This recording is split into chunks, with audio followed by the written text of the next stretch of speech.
Hello, welcome to GCE Connect. This is Professor Vinayak Upin, Department of Mechanical Engineering, Jain College of Engineering, Belgavi. Dear students, in this session I am going to deal with what is ABS, what is the necessity of ABS, construction of ABS and working of ABS. What is ABS? ABS is anti-locking braking system. The main function of ABS is to overcome the slip after the braking action. Anti-locking braking is an automobile safety system that allows the wheels on the motor vehicle to maintain the contact with the road surface according to a driver input while braking and preventing the wheels from locking up and avoiding uncontrolled skidding. ABS allows the driver to maintain the steering control while braking and shorten braking distance on slippery surface like a wet and icy surfaces, but it increases the stopping distance in the simple surface. For better understanding purpose, we will go through a small video clip. Observe this video. Without ABS fitted car, after applying brake, car will slip over the road. Due to this, driver lose his control over the driving. But with ABS fitted car, in which slipping action will not take a place and driver will have the control over the driving. This is the main advantage of the ABS compared to without ABS system. Next, what is the necessity of ABS? First one is to reduce the stopping distance by knowing the road condition and the wheel slip friction coefficient. Because if traction between wheel and road goes down, in the case when the surface is wet or icy, then the wheel could slip and resulting in a longer stopping distance. To overcome this one, ABS is necessary.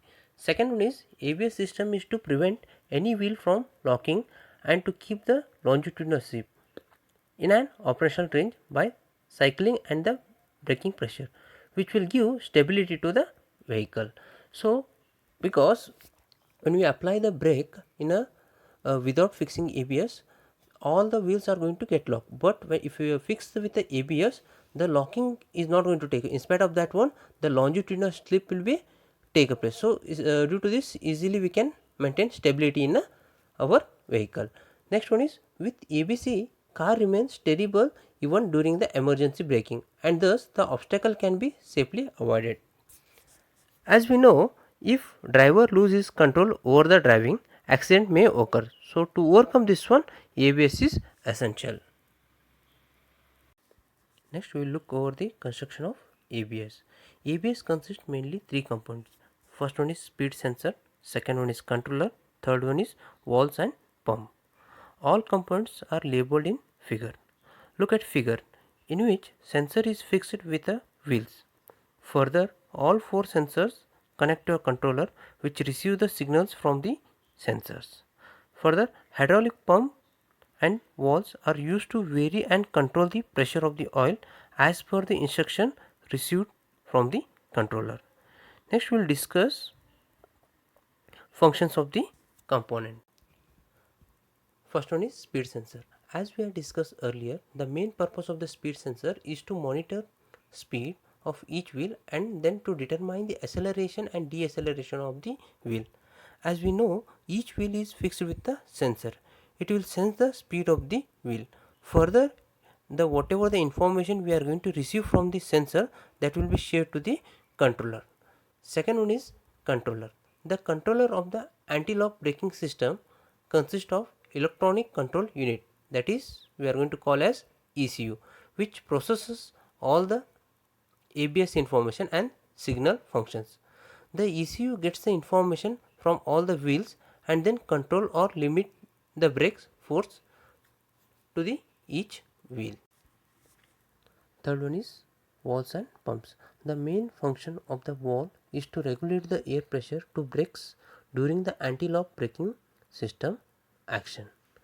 Next, they are placed in the brake line of the each brake controlled by the ABS. The main purpose of the pump is to regulate or restore the pressure back to the brakes that has been released by the valves. Next, we will discuss working of anti-lock braking system. As we discussed earlier, initially we receive the signals from the sensor, that is speed of the wheel. These signals further transferred to the ECU, that is electronic control unit. In figure, blue line indicates the transferring the data from the sensor to ECU. Further, ECU compare the input coming from the different channels. ECU generate the suitable control signals. Further, these signals will be sent to hydraulic valves. Next, as per the instruction, pump and all operates.